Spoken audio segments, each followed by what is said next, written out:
আসসালামু আলাইকুম। তো আশা করি সকলে ভালো আছেন। আজকে আমরা যে ভিডিওটি আপনাকে দেখালাম মূলত প্রবলেমটা হলো ডাবল স্ক্রিন। এটা Redmi 7 এর একটি মোবাইল। এটার মধ্যে আমরা যখন মোবাইলটা অন করি Redmi লোগোটাকে দুই ভাগে বিভক্ত করে দেখাচ্ছে। তো আসলে প্রবলেমটা কি আমরা সেই প্রবলেম নিয়ে এখন আপনাদের সামনে ডিসকাস করব। তো চলুন দেখা যাক কিভাবে প্রবলেমটি আমরা সলভ করি। প্রথমে আমরা আগে আপনাদেরকে দেখিয়ে দিচ্ছি যে এই বোর্ডটা কোনো এক দোকানদার আগে চেক করছিল। হ্যাঁ, সো এখানে দেখেন যে মাদারবোর্ডটা আগে রিপেয়ার করা হয়েছে, কারণ দেখতে পাচ্ছেন যে এখানে যে উপরে যে কি বলে যে শীটটা থাকে, স্টিলটা থাকে, এটা রিমুভ করা হয়েছে অলরেডি, কভারটা অলরেডি রিমুভ করা হয়েছে। হ্যাঁ, তো এইগুলো হলো ক্যামেরা কানেক্টর। তো দেখি এখন আমরা মূলত ডিসপ্লে কানেক্টরে আমরা চলে যাই। দেখি যেহেতু আমাদের প্রবলেমটা হলো ডিসপ্লে থেকে, সো আমরা ডিসপ্লে কানেক্টরটা একটু ভালো করে চেক করে দেখব যে এখানে আসলে কোনো প্রবলেম আছে কি না। অনেক সময় হয় বিভিন্ন টেকনিশিয়ান ডিসপ্লে খুলতে যেয়ে অনেক সময় অনেক ধরনের কম্পোনেন্ট পড়ে যায়, আবার অনেক সময় ওয়াশ করতে যেয়ে অনেক সময় পড়ে যায়। তো আমরা আগে এটা চেক করব। দেখতে পাচ্ছেন যে এইখানে কম্পোনেন্টগুলো আছে, এটা সমস্যা নেই, সবই আছে। তো এখানে আমরা দেখতে পাচ্ছি এখানে একটা কম্পোনেন্ট নেই। আচ্ছা, এখানে একটা কম্পোনেন্ট নেই, আরও একটা কম্পোনেন্ট, এখানেও একটা কম্পোনেন্ট নাই। তো ঠিক আছে, তো দেখি আসলে প্রবলেমটা কোথা থেকে হতে পারে। আমরা একটু এখানে ভ্যালুটা আগে চেক করে দেখব যে এখানে ভ্যালুটা আছে কিনা, যেহেতু এই লাইনটা এখানে আসছে। তো আমরা এখন মাল্টিমিটারটা ওপেন করে নিচ্ছি। মাল্টিমিটারটা ওপেন করে ওকে, এখন আমরা এটা চেক করব। আগে দেখি যে এই লাইনটা যেহেতু এখানে আসছে, আমরা দেখতে পাচ্ছেন যে এখানে কোনো ভ্যালু নাই। তো ভ্যালু যেহেতু নাই, তো কি করা যায়? ঠিক আছে, আমরা একটু চেক করি যে এইটা মূলত পার্স। তো আমরা দেখব যে অপোজিট পাশে ভ্যালু আছে কিনা। দেখেন অপোজিট পাশে সম্পূর্ণ ভ্যালুটা আছে, 466 দেখাচ্ছে, মানে এই কম্পোনেন্টের এই মাথায় ভ্যালু নাই। এটা ডাইরেক্ট চলে আসছে আমাদের এইখানে, মানে ডিসপ্লে কানেক্টরে। আর এই মাথাটা অপোজিট মাথাটা চলে গেছে কোনো একটা কম্পোনেন্টে, মানে কোনো মেবি সিপিইউতে যাইতে পারে, পাওয়ার এসিতে যেতে পারে, যে কোনো এক জায়গায় যাইতে পারে। তো গেছে। তো এটা আসলে কিসের লাইন আমরা স্ক্যামেটিকে দেখব। তার আগে আমরা এটার লোকেশনটা দেখি, এটা কি। যেমন R2001 এটা মূলত আমরা এখানে বের করে রাখছি অলরেডি। R2001 এটা 1K একটা রেজিস্টার। এই রেজিস্টারটা মূলত কোথায় গেছে তা আপনাদের বোঝার সুবিধার্থে আমরা বর্নিওর যে সলিউশনটা আছে এটা আমরা বের করি। তো এই যে দেখতে পাচ্ছেন যে এই লাইনটা, এই যে রেজিস্টার, এখান থেকে বের হয়ে সোজা আমার চলে গেছে হলো সিপিইউতে, দেখতে পাচ্ছেন। তো এইখানে আমার মনে হয় এই রেজিস্টারটা লাগিয়ে দিলে আমাদের প্রবলেম সলভ হবে। তো 1K একটা রেজিস্টার আমরা লাগিয়ে নিব। তো আগে চলুন আমরা এটা লাইভলি এখন লাগিয়ে নিচ্ছি।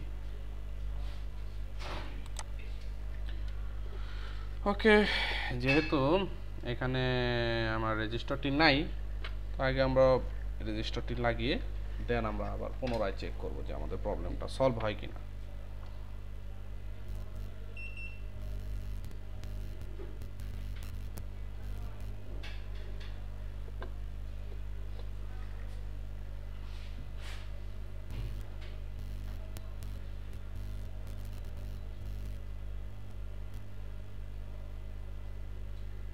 ওকে, এখন আমরা আরেকটা মাদারবোর্ড থেকে একটা কম্পোনেন্ট বের করে এখানে লাগিয়ে দিব।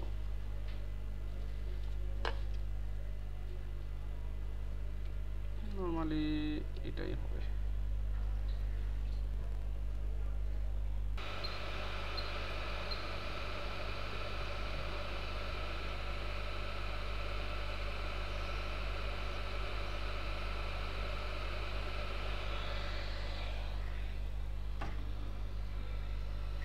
তো এই কম্পোনেন্টটি আমরা যেই মাদারবোর্ডটি আছে সেই মাদারবোর্ডে আমরা বসিয়ে দিব।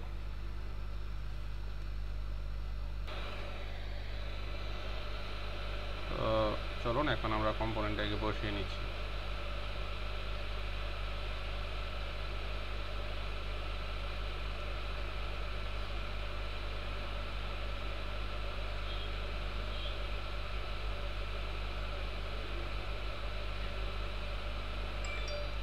কম্পোনেন্টে লাগিয়ে ফেললাম। একটু ওয়েট করতে হবে ঠান্ডা হওয়ার জন্য, কারণ ঠান্ডা না হলে সমস্যা আছে, উঠে যেতে পারে। ঠান্ডা হওয়া পর্যন্ত একটু অপেক্ষা করতে হবে। ঠান্ডা হয়ে গেলে দেন আমরা এটাকে ক্লিন করে মাদারবোর্ডটি সেট আপ করে আগে মাপ দিয়ে দেখতে হবে, মেপে দেখতে হবে যে আমাদের এই লাইনটিতে মাপটা এসছে কিনা।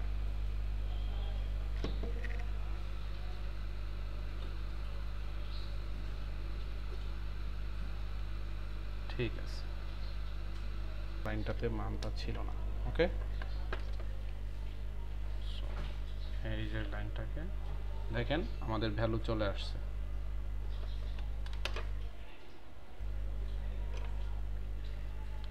আমাদের ভ্যালুটি কি চলে এসেছে। এখন প্রবলেমটা মেবি সলভ হয়ে গেছে। এখন আমরা মাদারবোর্ডটাকে সেট আপ করে দেব। বোর্ডটা এখানে বসিয়ে নিচ্ছি আগে।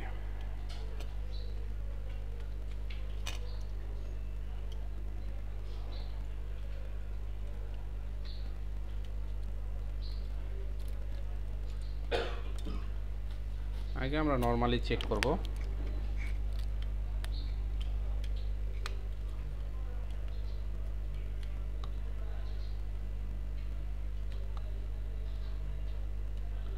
আগে নরমালি চেক করে দেখব যে আমাদের প্রবলেমটা সলভ হয়েছে কিনা। ঠিক আছে,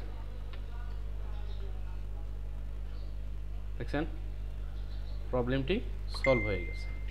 তো এভাবে আসলে আপনারা মোটামুটি কাজ করার সময় সাবধানে কাজ করতে হবে, কারণ এক একটা মোবাইল প্রত্যেকটা কাস্টমারের কাছে খুবই গুরুত্বপূর্ণ, কারণ অনেকের ডাটা থাকে, ডকুমেন্ট থাকে।